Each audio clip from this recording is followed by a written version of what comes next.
Bonjour à tous, on se retrouve pour une nouvelle vidéo sur un PC Asus. Un petit PC compact, le modèle qu'ils appellent Ultrabook, avec un processeur de 8e génération. Donc le problème de ce PC,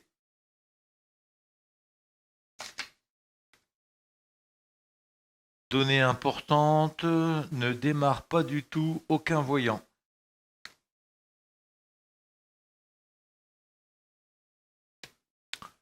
Donc on va le brancher. On va voir si on a une consommation.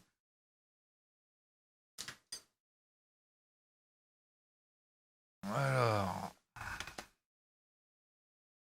côté consommation.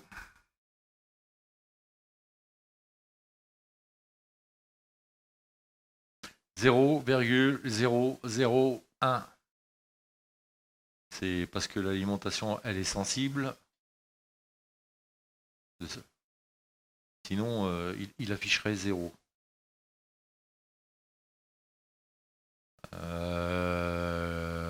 Là, absolument rien. Ça traverse pas. Là, ça traverse même pas la ligne des MOSFET parce que je serais à un peu plus avec cette alimentation stabilisée.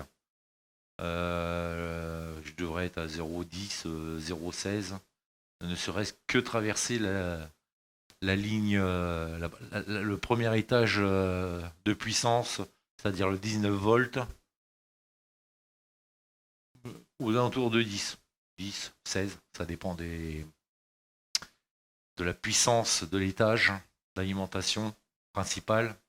Entre un Ultrabook et un PC gamer, où vous pouvez avoir des MOSFET à 200 et même plus de 300 ampères, forcément, ça varie. Mais là, pour en revenir au 0,001, pour moi, ça ne traverse pas l'alimentation secteur, elle traverse pas le circuit du premier étage 19 volts, le primaire. Donc, je vais démonter la carte mère.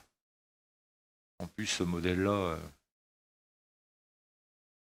j'en ai eu deux la semaine dernière, coïncidence. Et donc, tout est assez compact.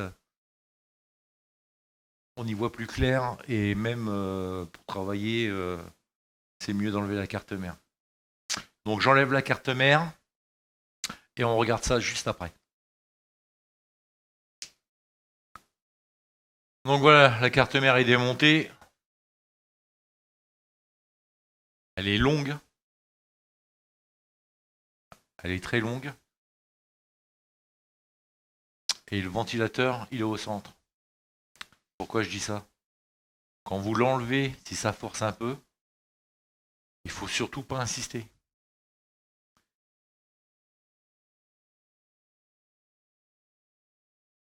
Là au milieu, il y a une toute petite surface qui relie les deux parties. Hein. Mais quand je dis qu'elle est longue, elle est vraiment longue. Hein.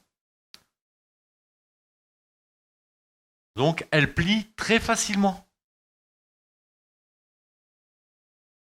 Et il y a beaucoup de composants en surface que vous risquez. Et pour ça que je laisse en plus le Caléoduc. Et encore, celle-là, elle est équipée d'un chipset graphique. Parce que j'en ai eu la semaine dernière. Il n'y avait pas le chipset graphique. Il y avait le CPU. Et donc là, il y a un Caléoduc de chaque côté. Ça renforce légèrement, on va dire. Mais ça plie très facilement. Donc je le laisse parce que ça soulage. Mais si vous ne faites pas attention, vous pourriez même la casser en deux. Hein.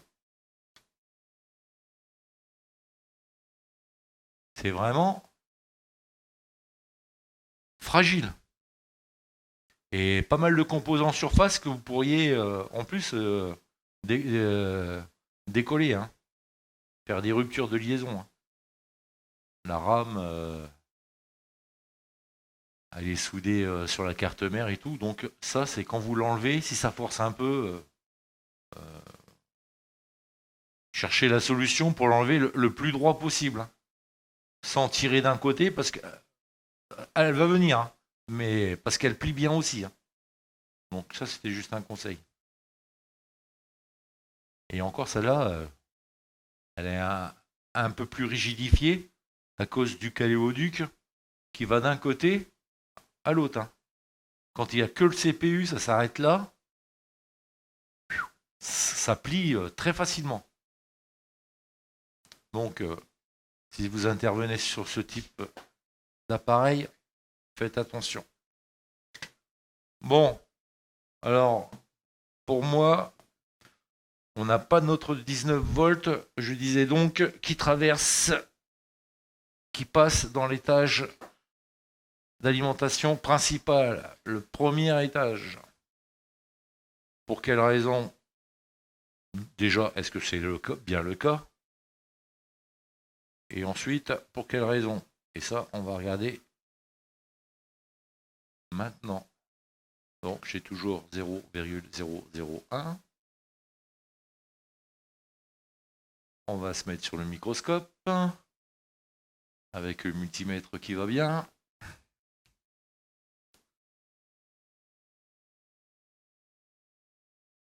Et on va commencer par le départ. Connecteur d'alimentation, qui est là.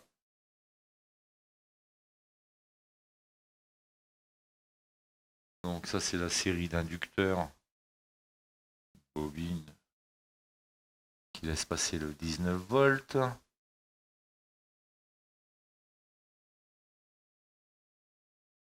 Voilà. Donc, pas de souci au niveau du connecteur. Premier MOSFET.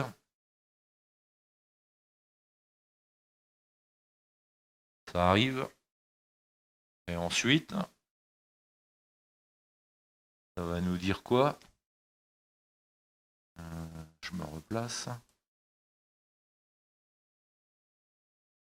Et ensuite, ça va nous dire...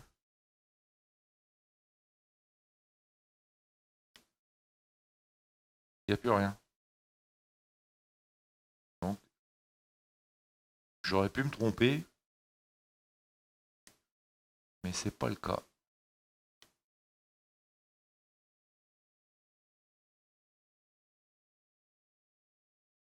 Donc c'est pour ça qu'on est à 0,001. Et c'est parce que c'est encore... la sensibilité, elle est bonne sur cet alim stabilisé. Sinon, il afficherait 0 sur du standard. Bon, je débranche. Et la première chose qu'on fait, tout simplement, on regarde l'état des MOSFET. Continuité. Local. Continuité. Alors.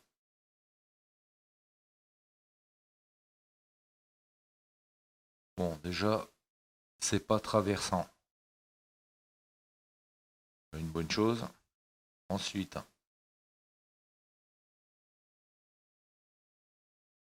Là, ça sonne. J'ai pas de condensateur à côté là. Qui pourrait charger. Non, pas rien. Bon, côté, il n'y a pas de composant de l'autre côté. Ou alors, il y en a très peu, seulement au niveau du CPU. Bon, alors. Là, ça sonne. C'est pas bon.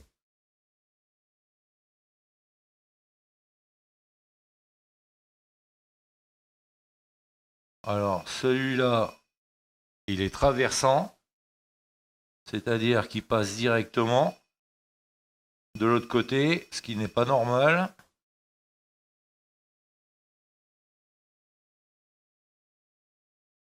Et ça sonne aussi. sur la commande gate. Commande gate, là, ça sonne. Pas normal.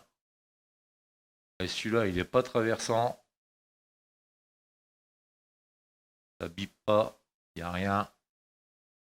Par contre, là, ça bip. Pas normal. Alors forcément, comme celui-là, il a tous les défauts. Traversant. Et command gate avec, on va dire, couplé avec le 19 volts. Parce que normalement, les commandes de gate à 5, sur cette version de MOSFET, la commande gate, elle doit être à 25 volts. Et là, on a nos 19 volts qui passent. Donc, j'ai pas de court-circuit ensuite. Parce que ça aussi, hein, ça peut arriver. Vous avez un MOSFET sur l'étage d'alimentation principal qui saute. Mais vous le remplacez. Contrôlez qu'il n'y a pas un court-circuit là.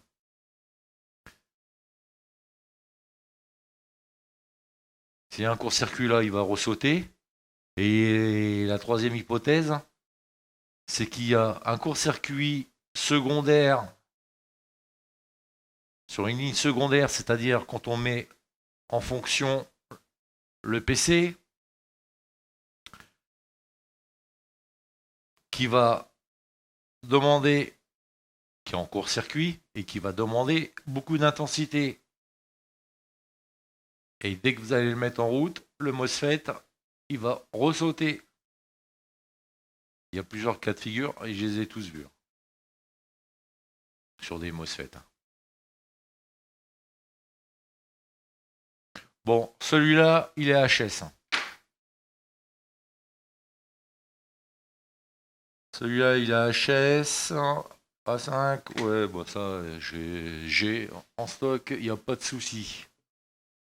Donc, je prends ça dans mon tiroir. Bon, je peux même l'enlever. Ouais, je vais l'enlever tout de suite.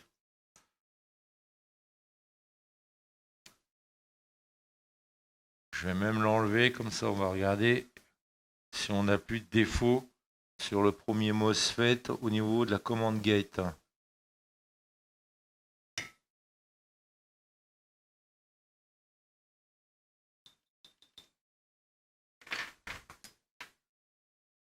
Allez, je l'enlève.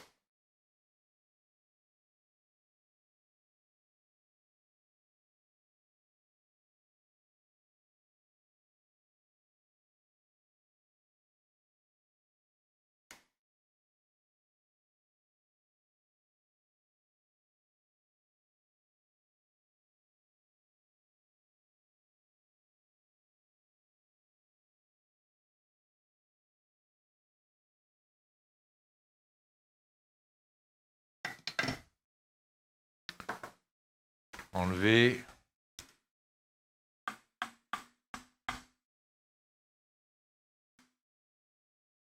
On va dire un peu la carte mère.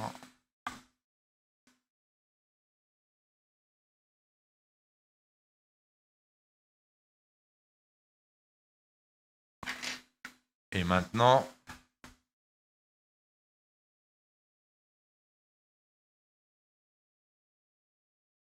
en traversant. Et ça sonne plus.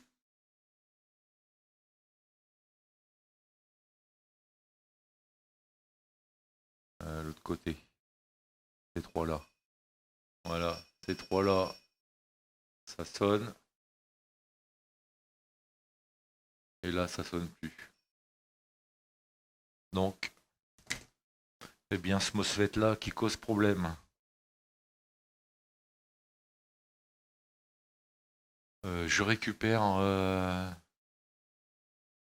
mon stock de MOSFET et on revient tout de suite. Bon voilà, j'ai récupéré mon stock de MOSFET.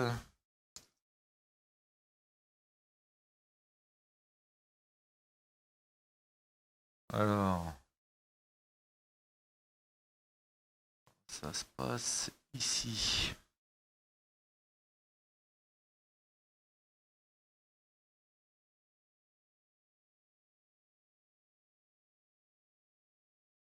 Allez, c'est parti. Hop.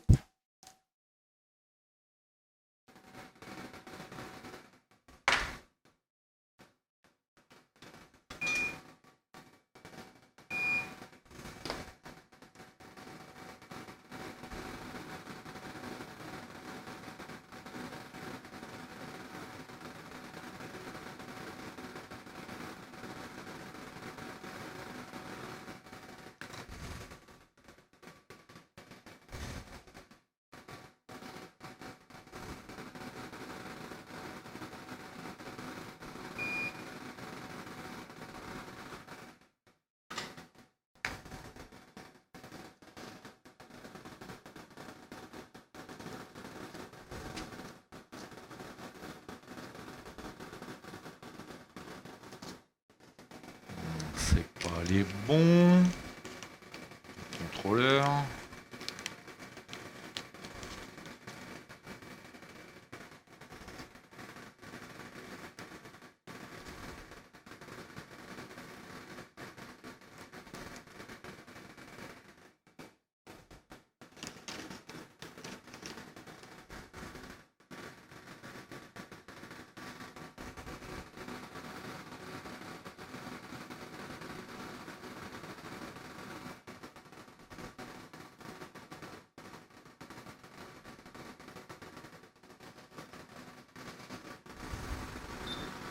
Allez, on ressoute ça.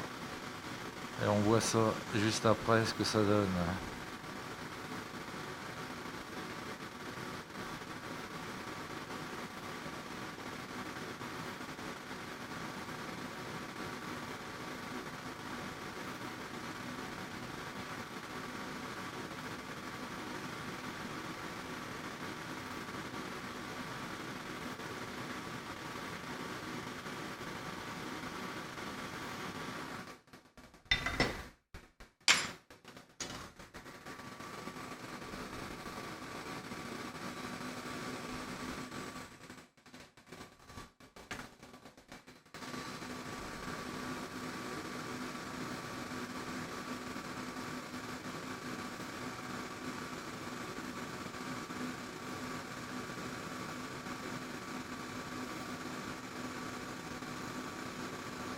Ça, c'est pas grave.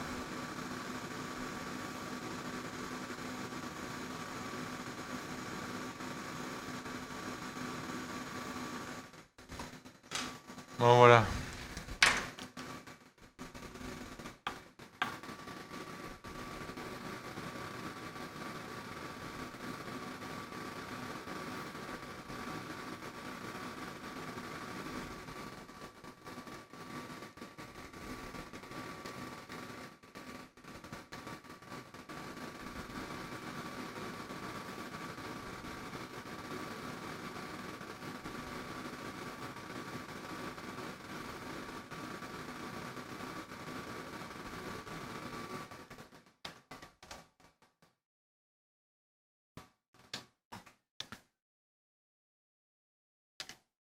Allez, maintenant on contrôle nos valeurs.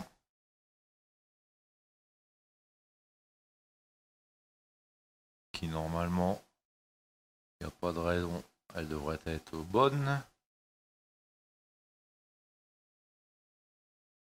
Vu que celui-là, il avait tous les défauts.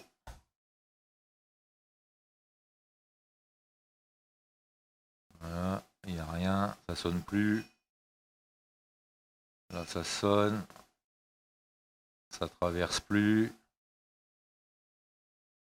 Et moins, ça sonne plus. Non, mais il y a une résistance, mais celle-là, elle est normale. Là, ça sonne, c'est normal. Donc là, normalement, on va avoir notre 19 volts.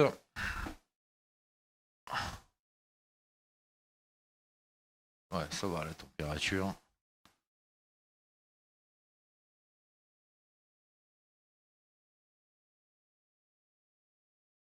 On branche. Et voilà, démarrage. 700, 800, ouais, ça redescend.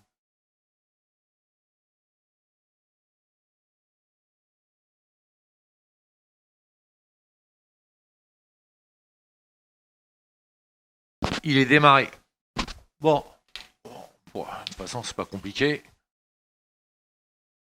Voilà, la LED, elle est allumée. Et normalement, il n'y a pas d'autre problème. Et voilà, il y a bien de la communication. Donc voilà, c'était pas grand chose.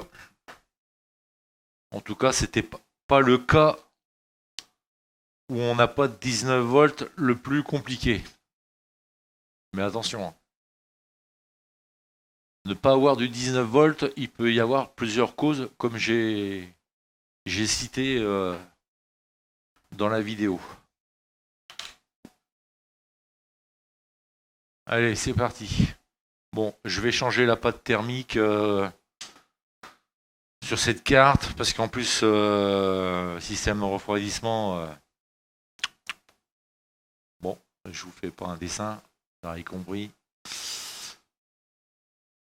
CPU, GPU, 8e génération. Donc ça sera pas du luxe. Même si je le fais systématiquement.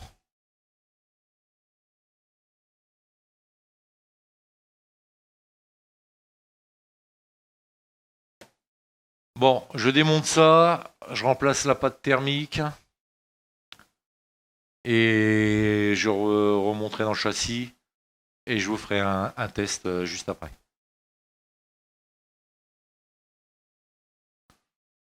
Bon, j'ai enlevé le refroidisseur, je voulais vous faire voir la fragilité de ce PCB qui peut casser très facilement. Là, je le tiens des deux côtés, on n'a plus le système de refroidissement. En plus, la pâte, elle est complètement brûlée, mais je lâche tout doucement. Vous avez vu comment ça plie? Donc faites attention avec cette version de carte mère, ne pas la casser, hein. Allez, on continue. Bon voilà, le PC est remonté. On va le tester. Je ne l'ai pas encore allumé. Donc, en direct.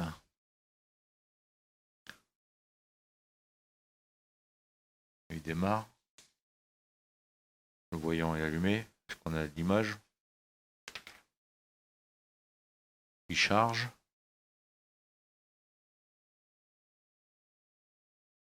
Et on a l'image.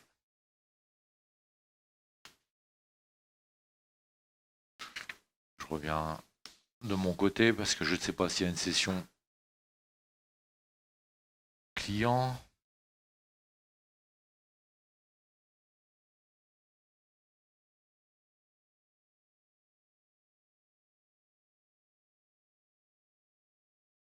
Ça s'allume parfaitement. 3 ampères. Batterie complètement vide. Il recharge. Sans batterie, son fonctionnement, il est à 700, 800.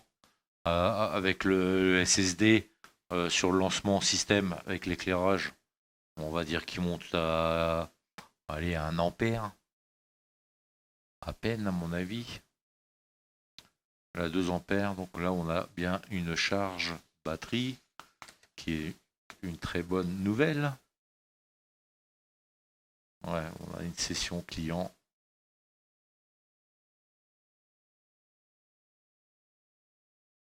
On a bien notre réseau.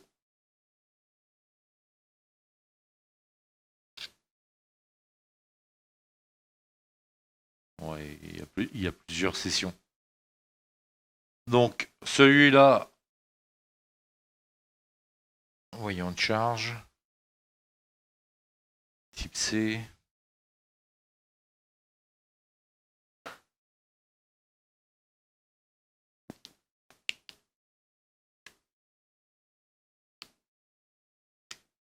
Fonctionne. Il y en a un aussi, oui. Ça fonctionne. Ça charge. C'est parfait. Donc voilà. Petit PC Asus.